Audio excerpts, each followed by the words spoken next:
2 weeks. That's how long it had been since she walked out asking for a break to find herself. I spent the first few days angry, then confused, then I just got tired of caring. By week 2, I had a routine. Work, gym, dinner with my buddy Connor, sleep. No drama, no second-guessing myself, no walking on eggshells wondering if I said the wrong thing. Saturday afternoon, I was fixing the leaky faucet in the kitchen when I heard the knock. Not a normal knock. Desperate. Multiple rounds, like someone trying to wake the dead. I wiped my hands on a towel and walked to the door already knowing who it was. She stood there holding a bouquet of flowers from the grocery store, mascara running down her face. Her eyes were puffy, red, swollen from crying. She looked like she hadn't slept in days. "Can we talk? Please." I didn't move from the doorway. Just stood there looking at her, one hand on the frame. "I made a horrible mistake," she said, voice cracking. "You're my soulmate. I don't know what I was thinking. I need you. Please, can I just come in and we can talk about this?" I watched her for a moment, the flowers shaking in her hand, the desperation in her voice. This wasn't someone who had a peaceful 2 weeks of self-discovery. This was someone whose plan blew up in her face. "What happened?" I asked calmly. "Did your ex take you back just to sleep with you and then ghost you?" The flowers dropped, not placed down gently, dropped. Her face went white, then red, then she just crumbled, fell against the door frame, and started sobbing so hard she could barely breathe. Bullseye. I didn't reach for her, didn't comfort her, just stood there watching her fall apart on my doorstep, while neighbors across the street pretended not to stare. "How did you?" She tried to speak between sobs. "Lucky guess," I said, though it wasn't luck at all. She tried to compose herself, wiping her face with her sleeve. "It wasn't like that. It's complicated. Please, just let me explain. Let me come inside and we can talk about this like adults. We can talk right here." The neighbors should have thought about that before showing up unannounced. She looked around, mortified, then back at me with those pleading eyes that used to work. Used to make me fold every argument, every time. "Not anymore. I love you," she whispered. "I never stopped loving you. I just got confused. People make mistakes. Marriages survive mistakes. We can get through this." I leaned against the doorframe, arms crossed. "You didn't make a mistake. You made a choice. You chose to leave. Chose to chase whatever fantasy you had in your head. Now you're back because it didn't work out the way you planned. That's not fair." "Fair?" I actually laughed. "You walked out 2 weeks ago telling me you needed space to figure out who you are. Said I was suffocating you. Said you felt trapped. Now you show up with grocery store flowers talking about soulmates." Her face twisted. She knew I was right. She knew exactly what she did. "Please," she tried again. "Just give me a chance to explain everything. I know I hurt you. I know I messed up. But we can fix this. We've been together for 6 years. That has to mean something." "It meant something," I said. Past tense. The way her face fell told me she finally understood. This wasn't a negotiation. This wasn't me playing hard to get until she apologized enough. This was done. "You're not even going to hear me out." Her voice shifted from pleading to frustrated. "After everything we've been through, you won't even listen?" "I'm listening right now. You haven't said anything worth hearing." She stared at me like I'd become a stranger. Maybe I had. Maybe the version of me she knew would have let her back in already, desperate to fix things, afraid of being alone. That guy was gone. "I need you," she said again, quieter this time. "You needed your ex 2 weeks ago. How'd that work out?" She flinched like I'd slapped her. "Good. She should feel every bit of this." "I'm staying at my mom's," she finally said, defeated. "When you're ready to have an actual conversation, you know where to find me. Don't hold your breath." She picked up the flowers with shaking hands, turned, and walked back to her car. I watched her drive away, then closed the door and went back to fixing the faucet. My hands were steady. No shaking, no second thoughts, no guilt. Connor texted me an hour later asking if I wanted to grab dinner. I said yes. We went to this burger place we used to hit in college, sat at the bar, ordered too much food. He didn't ask about her. Didn't need to. He just kept the conversation on normal things. Work, sports, his ongoing disaster of a dating life. When I got home that night, there were 6 missed calls from her. 3 voicemails. I deleted them without listening. Then I blocked her number and went to bed. Best sleep I'd had in 2 weeks. Sunday morning, I woke up to find her sitting on my front steps. She'd been there a while based on the coffee cup beside her. I opened the door in my gym shorts and t-shirt, planning to go for a run. "We need to talk." she said, standing up quickly. No, we don't. Yes, we do. You deserve to know everything. I almost laughed. I already know everything. You reconnected with Blake from high school. Saw him commenting on your photos about 3 months ago. Sweet comments. Flirty comments. You started responding. Then the messages moved private. Her face went pale. You went through my phone. You left it on the counter the morning you walked out. Screen was unlocked. I saw enough. She looked sick. Actually sick. Put her hand on the railing to steady herself. So you knew? This whole time you knew where I was going. Had a pretty good idea. Blake Morrison. Quarterback. The one that got away. You mentioned him enough over the years whenever you'd had too much wine and got nostalgic. She slumped back down on the step. Why didn't you say anything? Why did you just let me leave? I sat down on the top step, keeping distance between us. Because I wanted to see if you'd actually do it. Wanted to see if 6 years of marriage meant less to you than some fantasy about your high school boyfriend. It wasn't a fantasy. Then what was it?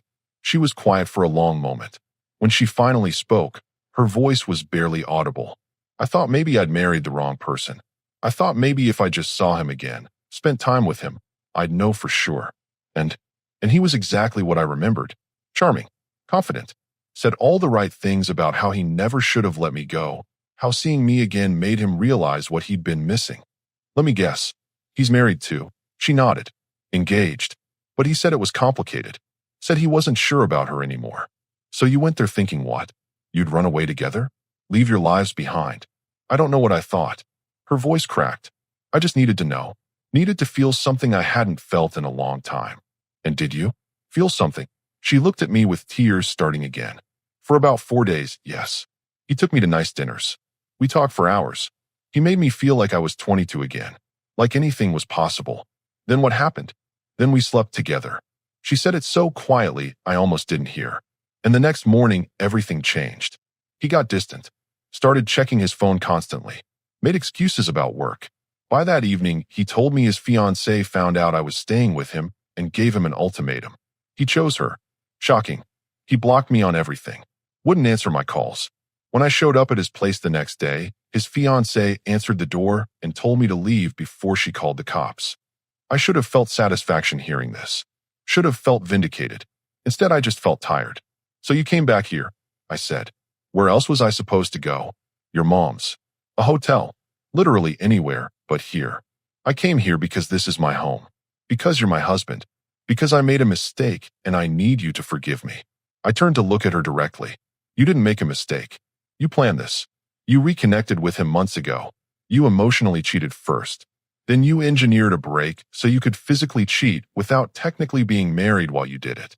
That's not a mistake. That's calculated. That's not how it was. Then how was it? Explain to me how any of this wasn't exactly what it looks like. She couldn't. Just sat there crying while I waited. I thought I loved him, she finally said. I thought maybe I'd made the wrong choice years ago, and this was my chance to fix it. But I was wrong. So wrong. He didn't love me. He just wanted what he couldn't have. And the second he had it, I meant nothing. And you think that's better?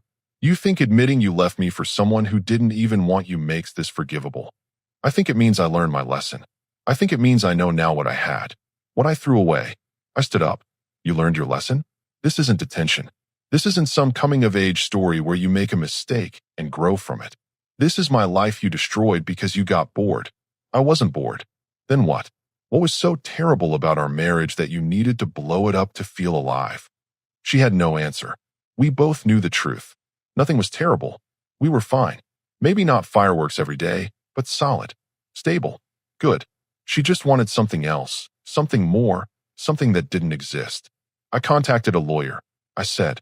Filed separation paperwork Thursday. Her head snapped up. You what? You heard me. We're done. I'm not doing this dance where you come back because your backup plan failed, and I'm supposed to be grateful you chose me by default. It's not like that. It's exactly like that. And here's the thing you still don't understand. I don't want you back. Not even a little. These last 2 weeks without you were the most peaceful I've felt in months. No criticism. No passive-aggressive comments about how I load the dishwasher or fold laundry. No eye rolls when I want to watch the game with Connor. Just peace. She looked devastated. Actually devastated. Like she'd never considered I might be better off without her. So that's it, she asked. 6 years and you're just done? No. 6 years and you're just done. You ended this the second you walked out, that door chasing Blake. I'm just making it official. I went inside and closed the door. Locked it this time. Watched through the window as she sat on those steps for another 20 minutes before finally getting in her car and leaving. My lawyer's name was Mr. Sterling. Called him Monday morning and told him to move forward with everything. The texts started Tuesday morning. Dozens of them. Started with apologies, moved to bargaining, ended with anger. I didn't respond to any of them. Just screenshots for Mr. Sterling in case we needed documentation. By Wednesday, she'd shifted tactics. Mutual friends started reaching out. First was Melissa, her college roommate. She's devastated. Can't you at least hear her out? Already did. Not interested. Marriage is about forgiveness. Everyone makes mistakes. Melissa, she left me for another guy. Planned it for months. That's not a mistake. That's a decision. Silence on the other end. Then, I didn't know it was like that. She made it sound like you two were having problems, and she just needed space. Yeah, she's good at spinning things. Thanks for calling. I hung up. Within an hour, 3 more friends texted saying they'd heard the actual story and were sorry for bothering me. Funny how the narrative changed when people knew the details. Thursday, my brother called. Mom wants to know if you're coming to dinner Sunday. Is she invited? Mom said absolutely not. Dad already told her she's not welcome until this is settled. Maybe not even then. That was the thing about my family. They didn't play games. Once you crossed the line, you were out. My mom had treated her like a daughter for 6 years. That bridge was torched now. Tell them I'll be there. Friday, I was leaving work when I saw her car in the parking lot. She was leaning against it, waiting. I kept walking toward my truck. I just want to talk, she called out. Get a lawyer. Have them contact mine. This is ridiculous. We're adults. We should be able to have a conversation. I stopped, turned around. Fine. Here's a conversation. You destroyed our marriage chasing someone who didn't want you. Now you're embarrassed and desperate because your plan failed. You don't miss me. You miss stability. You miss having someone who actually gave a damn about you. But that person is gone. You killed him when you walked out. That's not true. Which part? The part where you spent 2 weeks sleeping with Blake? Or the part where you only came back after he dumped you?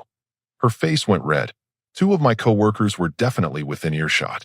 She noticed them too. Can we please talk somewhere private? No. Anything you have to say, you can say through your lawyer. Stop showing up places. Stop texting. Stop sending friends to guilt me. We're done. I got in my truck and drove away. Checked my rearview mirror and saw her standing there looking lost. Good.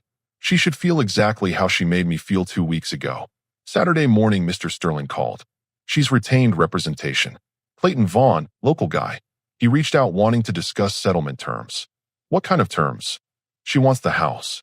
I actually laughed. The house I bought before we got married? The house that's in my name only? She wants that. Apparently, she claims she contributed to mortgage payments and maintenance. She didn't contribute anything. She worked part-time at a boutique, making minimum wage. Every penny went to her shopping and girls' nights. That's what I figured. I told Vaughn we'd be filing a formal response. Also, she's claiming emotional distress. Emotional distress? She's the one who left. I know. It won't stick. This is just posturing. She's trying to leverage something, anything, to force you back to the table. Don't engage. Let me handle it. I spent the rest of Saturday deep cleaning the house. Scrubbed every surface she'd touched. Changed the sheets even though she'd never slept in them after leaving. Rearranged furniture. By the time I finished, the place looked different. Better. Like a weight had been lifted. Connor came over that evening with pizza and drinks. We sat on the back porch, not really talking about anything important. Just existing. No drama. No complications. You doing okay? He finally asked. Honestly, yeah, better than I thought I'd be. Good.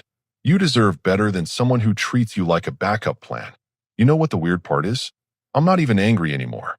Just relieved it's over. Like I've been waiting for this shoe to drop for a while, and now it finally has. He nodded. Probably because you saw it coming. The Blake thing didn't surprise you. Not even a little. She talked about him too much. Compared me to him sometimes. Small things. Like how he would have done this differently, or how he was so ambitious. I should have ended it then. Hindsight. Yeah. Sunday at my parents' house was exactly what I needed. My mom cooked too much food like always. My dad grilled. My brother brought his girlfriend. Nobody mentioned her name once. It was like she'd been erased from family history already. After dinner, my mom pulled me aside in the kitchen. Are you sure about the divorce? Completely. Because if there's any chance. Mom, she cheated. Left me for another guy. Only came back because he didn't want her. There's no chance. She hugged me tight. Then I'm proud of you for knowing your worth. Too many people stay in situations that destroy them. You're stronger than that. I drove home that night feeling lighter than I had in years. No guilt. No second guessing. Just clarity. Monday morning, I woke up to an email from her. Long, rambling, full of apologies and explanations and promises. I forwarded it to Mr. Sterling without reading past the first paragraph. He called an hour later. She's desperate. That's good for us. Desperate people make mistakes. Just keep doing what you're doing. No contact. Let everything go through me. That's the plan. And it was simple as that. Tuesday afternoon, I was at the gas station filling up when her mother's car pulled in behind mine. Great. I kept my eyes on the pump numbers, pretending not to notice. We need to talk about my daughter. I turned around.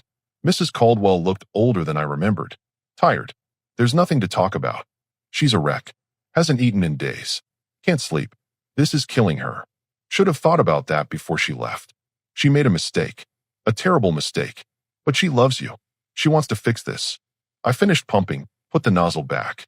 Mrs. Caldwell, with all due respect, this is between me and her. You raised her. You know what kind of person she is. Whatever happens now, she earned it. You're being cruel. I'm being honest. She didn't love me. She loved the idea of me. The second something shinier came along, she was gone. That's not love. That's convenience. Her face hardened. Marriage takes work. You don't just throw it away when things get difficult. I didn't throw anything away. Your daughter did. She's the one who left. She's the one who cheated. I'm just refusing to be her safety net. I got in my truck and drove off. Checked my mirror and saw her standing there looking furious. Let her be angry. Everyone wanted me to be the understanding husband who forgave and moved on. Nobody wanted to acknowledge what she actually did. Friday evening, I stopped at the grocery store for supplies. I was in the produce section when I heard her voice behind me. Please, just 5 minutes. That's all I'm asking. I turned around. She looked worse than at the gas station encounter. Hair messy, no makeup, sweatpants, and an old college hoodie. People were starting to stare. Go home. I can't keep living like this. I need closure. I need to understand why you won't even try. You want closure? Fine. Here it is.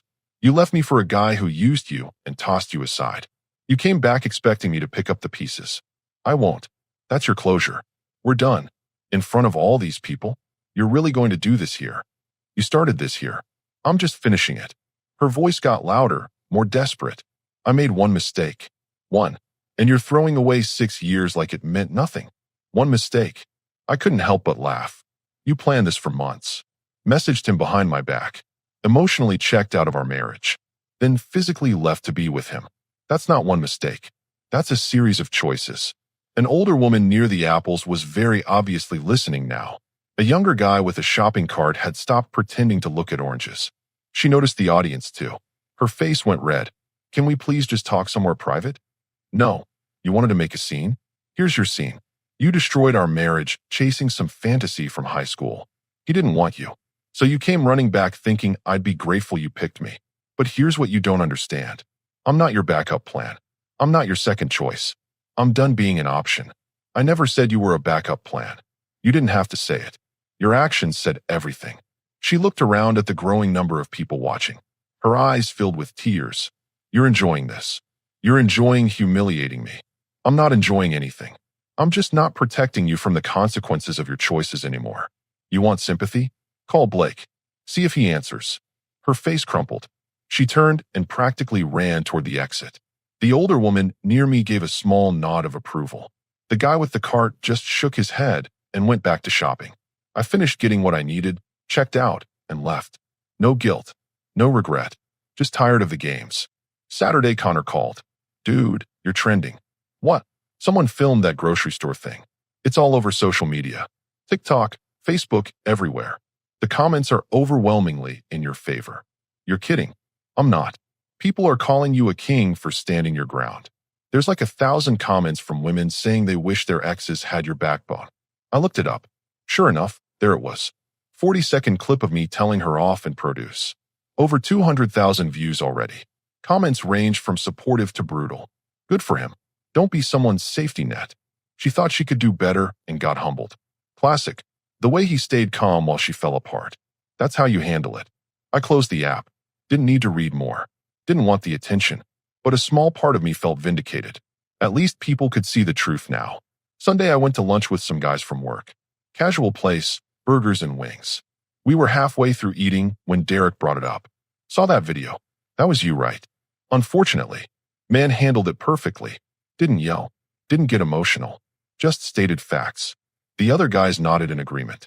One of them, Travis, spoke up. My ex did something similar. Left me for a coworker. Lasted 3 weeks before she wanted to come back. I took her back like an idiot.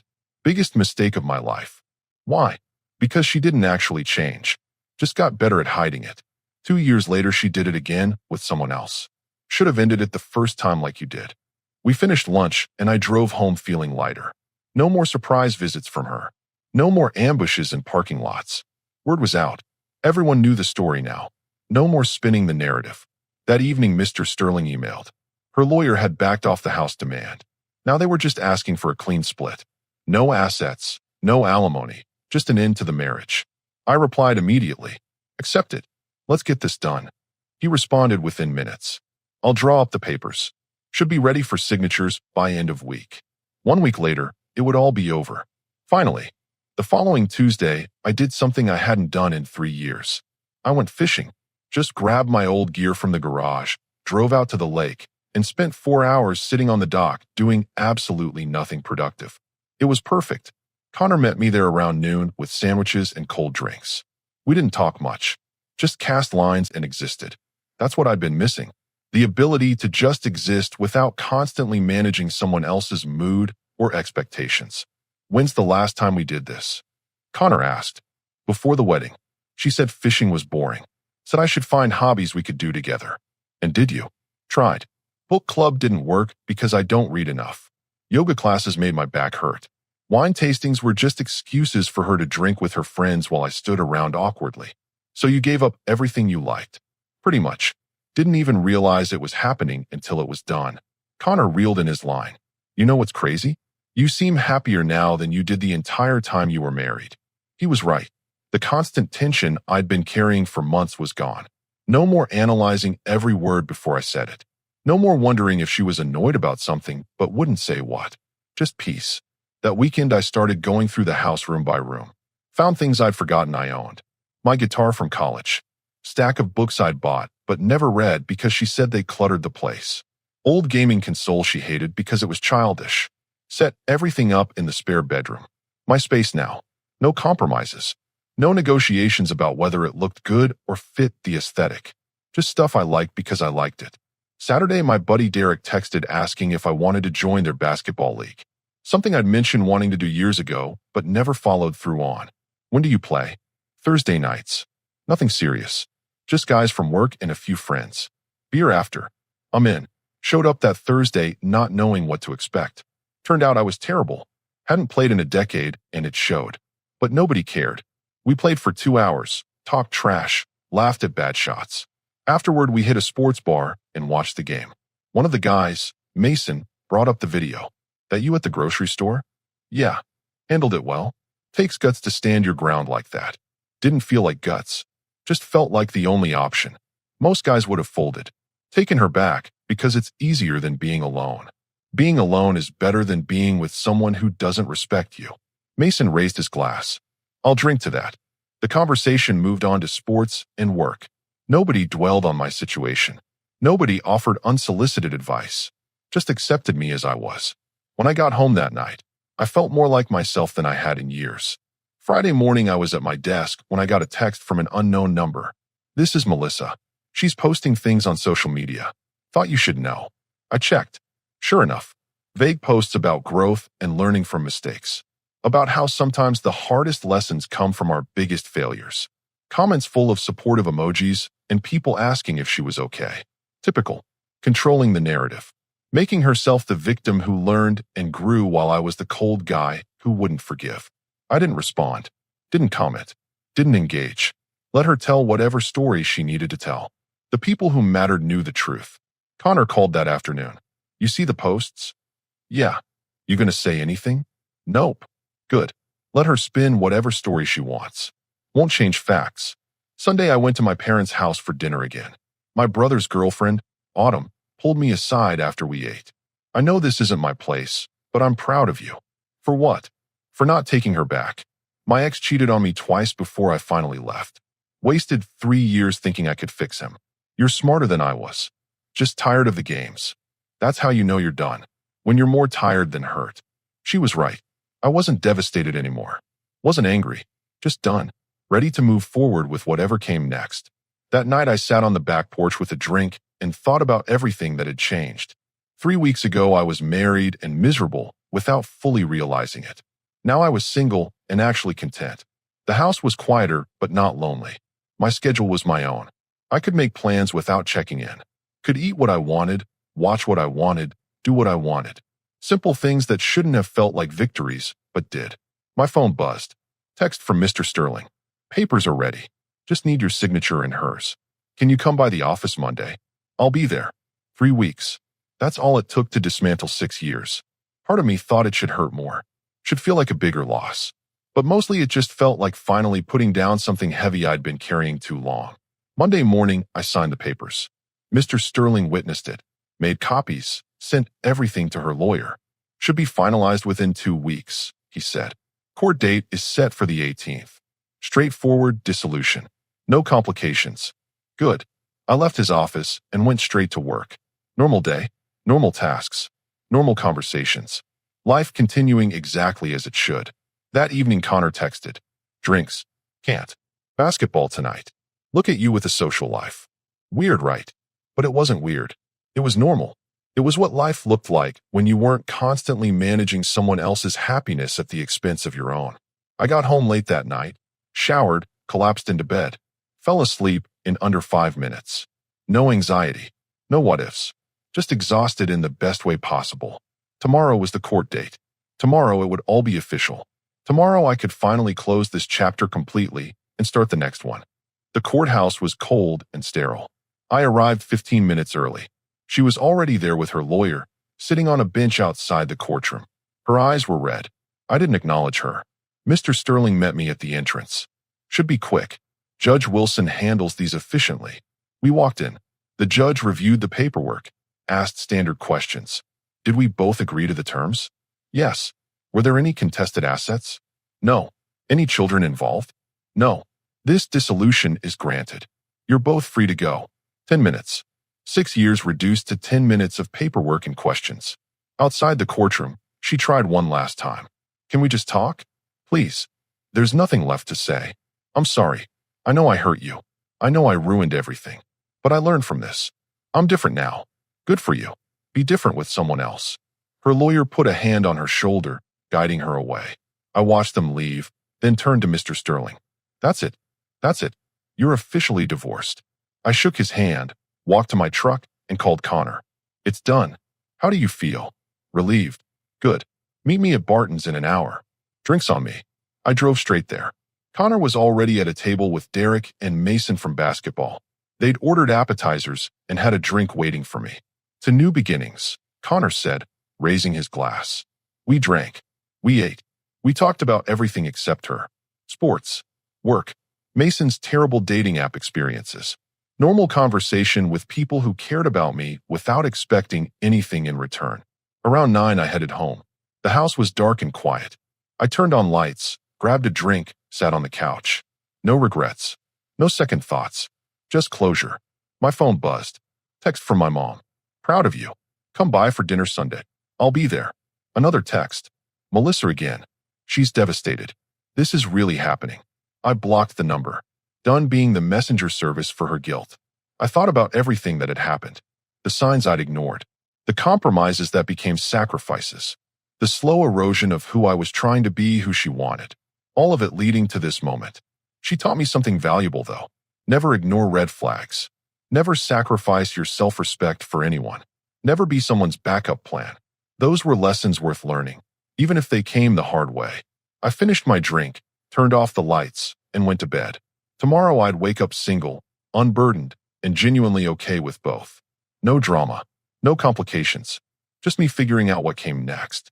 And honestly, That felt like the best possible outcome. The end.